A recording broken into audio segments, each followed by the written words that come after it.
Holidays are here, and I know that you are stressing out. And you're stressing out because you got to visit that certain family member, that certain household that you really don't want to go to. But what are you going to do? Well, I want to talk to you about two things that you have to identify when it comes to family and it comes to the holidays. Number one is, are they toxic? Are they truly toxic family members? Or two, are they just someone that you're not compatible with? So therefore, visiting them isn't something that you truly enjoy. So to begin with, let's talk about this. Let's talk about the toxic trait that there is when it comes to family. Toxicity is when someone is really showing a pattern.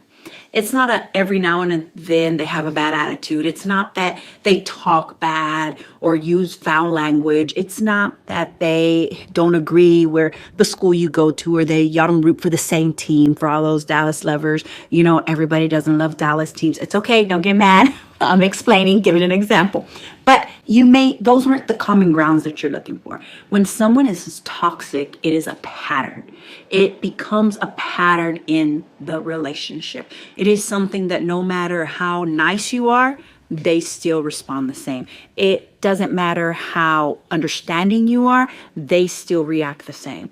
It doesn't matter how much you quote unquote pray for them, they still react the same. That is considered a pattern. And that pattern that shows the same things over and over begin to drain you emotionally, mentally, and even sometimes spiritually. It drains the life out of you. Then that is something that's toxic. Because it's not an every now and then. It's every time I'm around this specific person, I begin to feel the life being sucked out of me. Not because we don't see eye to eye, not because we don't agree, but because there's something inside of this individual that just sucks, the energy sucks the life out of me. These are people that are toxic because everything and anyone around them, they cannot rejoice with them having life. They are looking for ways to trigger them. They're looking for ways to put them down. They're looking for ways to manipulate them. They're looking for ways to rob the little joy that someone else has. Does someone come to your mind about this? And you're saying, makes sense. And no matter how nice or how kind or how Christian you try to be with these people, their reactions are always the same and you are always to blame. That is a toxic person. That is someone that no matter what you do, you're going to get the same result. Now, unfortunately, there are toxic family members. And it may be your mother. It may be your father. It may be your in-laws. And so what happens is it makes the holidays stressful. Because in your heart, you wish that you can get together like a happy little family and enjoy like you see other people do. But that's not the situation within your household because of that one toxic person. So what do? And let me tell you, this is what happens. You feel guilty. You feel guilty that you cannot be around them. Most of the time, you stress and you push yourself to be around them. But after every type of communication, after being around them, after being in fellowships or gatherings around them, you're left feeling depleted. If that sounds like you, say toxic in the comments. But that is exactly what you're facing and you understand that. So how do you deal with it? What is your responsibility in all of this? Well, the Bible says that as long as it's up to you as a believer, listen to this, as long as it's up to you as a believer, be at peace with everybody. In other words, okay, I know that I can't be around this person because this person's like this. I don't talk bad about them. I don't provoke them. I'm do my best to just be cordial with them. But even then, that still doesn't function. Then it's okay to separate. It's okay for there to be a healthy separation. That doesn't make you a bad person. I want you to understand that. That does not make you a bad person. That is called healthy boundaries. And healthy boundaries apply to the believer as well. Just because you're a believer doesn't mean you let everyone step all over you. Just because you're a believer doesn't mean that you place yourself in an environment that's going to suck the life out of you. That's not what it means. It means that you keep your responsibility and you keep respect and be cordial. You don't start the argument. You don't start the fight.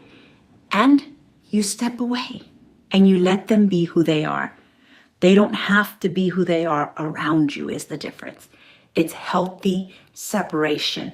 And as a believer, I'm here to tell you, called healthy boundaries. And healthy boundaries apply to the believer as well.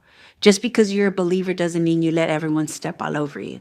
Just because you're a believer doesn't mean that you place yourself in an environment that's going to suck the life out of you. That's not what it means.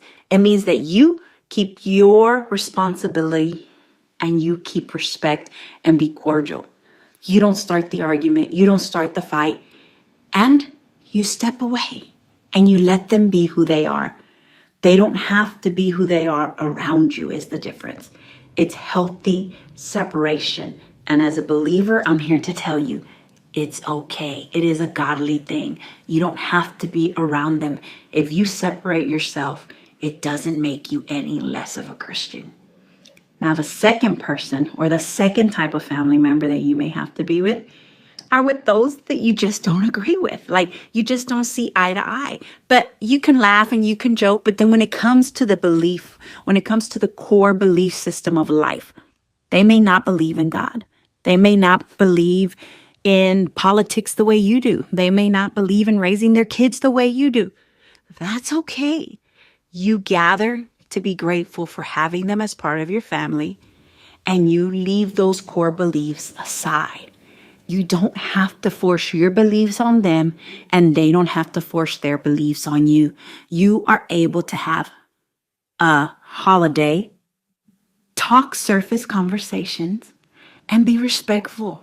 And if you're a believer, let the love of God show and shine through you. That is the best thing you can do these holidays. Don't try to put your belief on someone else, and don't let their beliefs affect you. You're there to gather for Thanksgiving or Christmas, whatever it may be, and you're there to just be grateful that they are part of your family. Be kind, show them the love of God, and let the presence of God shine in you. So as the holidays approach, if you had this heaviness over you, I hope these two reasons were able to clarify something in you, to not have to carry the stress or the drama of the holidays, but to know that you have the option to separate or just keep it cordial, be kind, and show them the love of God.